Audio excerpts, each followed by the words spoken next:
Can a single misclick of a microwave button legally dissolve your entire career? You are staring through the smudged glass of the break room appliance as a terrifying black fog consumes your popcorn bag, completely unaware that the resulting fire alarm will evacuate hundreds of people, summon 3 fire trucks, and put your face in a company-wide memo that will circulate for years. The bag inside the microwave has gone from golden promise to apocalyptic char in what feels like 3 seconds, and the smoke is now rolling out in thick, dark waves that smell like burnt tires mixed with fake butter, which is a scent profile that should not exist in nature. You had added 30 seconds because the kernels were still popping slowly. Then you got distracted by an email about quarterly projections, and now the bag is actively smoldering in a way that suggests it might achieve sentience. The smoke detector in the hallway emits a piercing shriek that physically vibrates your teeth, signaling the end of your quiet afternoon snack and the beginning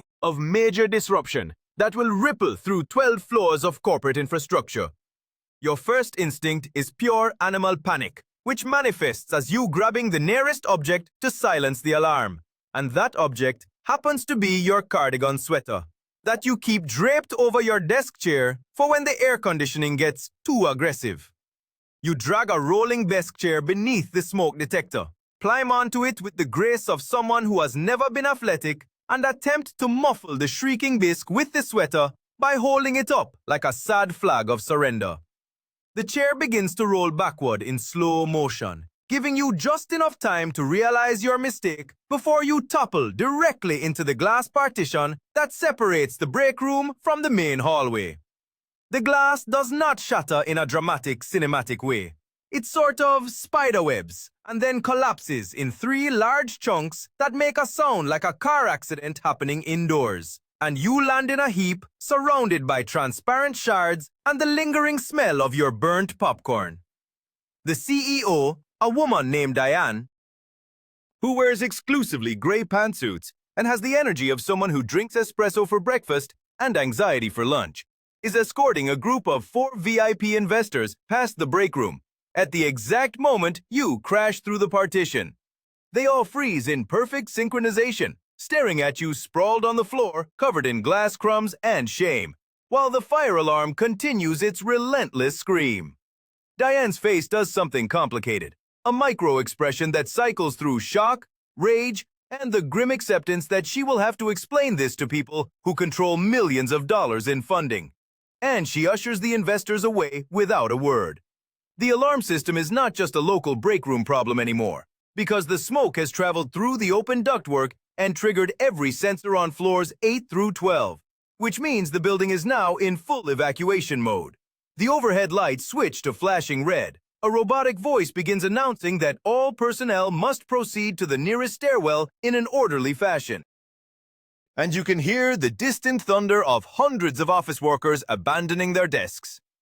You limp into the hallway, your ankle throbbing from the fall, and join the river of confused employees flooding toward the emergency stairs, and the smell of burnt popcorn clings to you like a criminal record.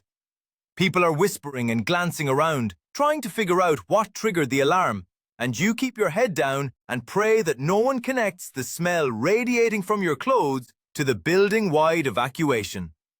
The stairwell is a claustrophobic spiral of echoing footsteps and annoyed murmurs, because nobody actually believes there is a real fire. When you finally emerge onto the street, blinking in the daylight like a mole person, you see that the entire office population of roughly 300 people is clustered on the sidewalk, and 3 fire trucks are pulling up with their lights flashing and sirens wailing. Firefighters in full gear begin marching into the lobby, carrying axes and hoses and the kind of serious expressions that suggest they are not thrilled about, responding to what will almost certainly turn out to be a false alarm. You try to blend into the crowd, but the burnt popcorn smell is a homing beacon, and a woman from accounting wrinkles her nose and says, "Does anyone else smell something weird?" And you feel your soul begin to separate from your body. The firefighters spend 20 minutes inside the building, and when they emerge, one of them is holding the charred remains of your popcorn bag with a pair of tongs like it is a piece of evidence from a crime scene. He walks directly to Diane and hands her the bag while explaining something in a low voice. Diane's eyes scan the crowd, and you swear she makes direct eye contact with you for a fraction of a second. And in that moment, you know with absolute certainty that your anonymity is dead. The firefighters do not just clear the building and leave, because during their sweep, they notice that the smoke from your popcorn spread far more aggressively than it should have, filling entire sections of the 8th and 9th floors in a matter of minutes. They make a note in their report about inadequate ventilation and poor airflow, and they recommend a follow-up inspection by the building management to assess whether the HVAC system is up to code. This is the moment when your personal humiliation transforms into a corporate liability, because the fire department does not make casual suggestions. They make official recommendations that get filed with the city and copied to the building owner and the company's insurance provider. You are allowed back inside after the all clear is given, and you slink to your desk, hoping that the incident will fade into office folklore. But the next morning, you open your email and find a company-wide memo from Diane with the subject line, "Yesterday's evacuation incident."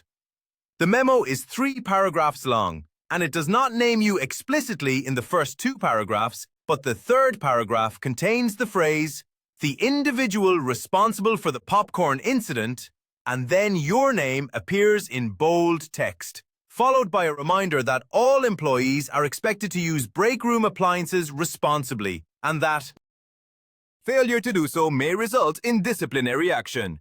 Your name is now permanently attached to the phrase popcorn incident in the inboxes of 300 coworkers. The memo spreads beyond the company because someone forwards it to a friend at another firm, and that friend forwards it to someone else. And within 48 hours, your name and the phrase burnt popcorn evacuation are circulating in local professional networks like a cautionary tale. You become the punchline to a joke you did not agree to participate in, and every time you walk into the break room, people glance at the microwave and then at you, and the silence is louder than any alarm. But then the building inspection happens, and it turns out the fire department was more concerned than their polite recommendation suggested. The inspector discovers that the ventilation system on floors 8 through 12 is operating well below the required airflow standards, and that several ducts are partially blocked by old construction debris and improperly stored equipment. The report states that the smoke from a minor kitchen incident should not have spread as widely or as quickly as it did, and that the building's current ventilation setup poses a potential fire safety risk. The building owner is given 90 days to remediate the issues or face fines, and your company is copied on all correspondence.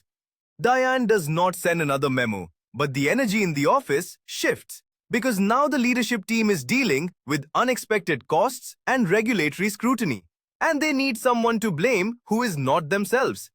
You overhear a conversation in the hallway where someone from facilities mentions that the company has been aware of ventilation complaints for years, but never prioritized them because the building was grandfathered in under old codes.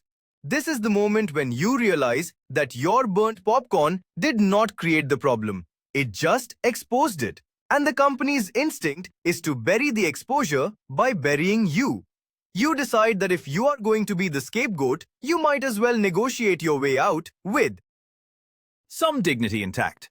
So you draft an email to HR, pointing out that the fire department's report clearly indicates a pre-existing ventilation issue that your popcorn merely revealed.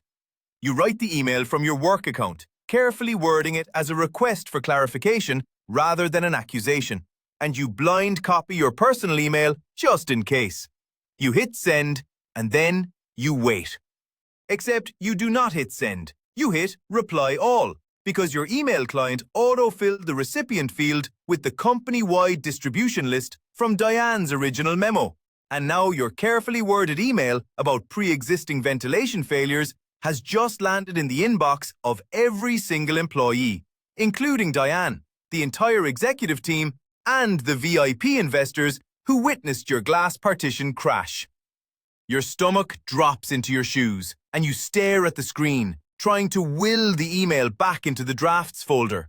But the damage is done.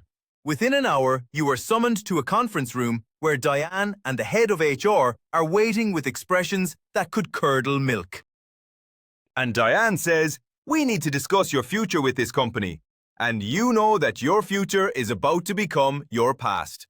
But before they can launch into a termination script, you decide to lean into the chaos and you say, I think we should also discuss the ventilation report and how long the company has known about the airflow issues. And you watch Diane's face do that complicated micro-expression again. The HR director glances at Diane, and there is a silent conversation happening that you are not privy to. And then Diane says, we are prepared to offer you a severance package in exchange for your resignation and a mutual non-disparagement agreement. And you realize that your accidental reply-all email has given you leverage. The company does not want you talking about the ventilation issues or the fact that they ignored safety complaints. And they definitely do not want you filing any kind of formal complaint that would invite more regulatory attention. You negotiate for 3 months of severance pay, continued health insurance, and a neutral reference letter. And they agree to all of it within 20 minutes, which tells you exactly how worried they are about the optics. You sign the paperwork that afternoon, and by the end of the week, you are unemployed but financially cushioned, and your desk has been cleared out and reassigned to someone who presumably knows how to operate a microwave without summoning the fire department. The company hires a contractor to fix the ventilation system, and the work takes 6 weeks and costs enough money that it becomes a line item in the quarterly financial report. And you hear through a former co-worker that Diane mentioned unexpected facility remediation expenses during an all-hands meeting, without ever saying the word popcorn. You are never mentioned by name again in any official company communication, but your legend lives on in break room conversations and new employee orientation stories, and you become the ghost that haunts the microwave. You walk away with a payout, a bruised ego, and a permanent wariness of break room appliances. In practice, most companies will choose to protect their reputation over admitting fault, which means your best move is always to document everything and keep your own paper trail before the crisis hits. Because if you wait until you're already the scapegoat, your negotiating power evaporates faster than the steam from that cursed popcorn bag.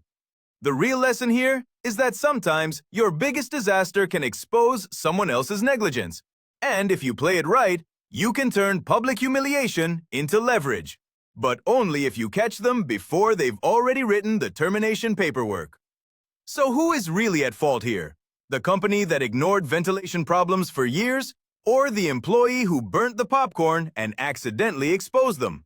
Leave a comment below with your verdict, and maybe double-check your microwave timer next time, just in case the universe is watching.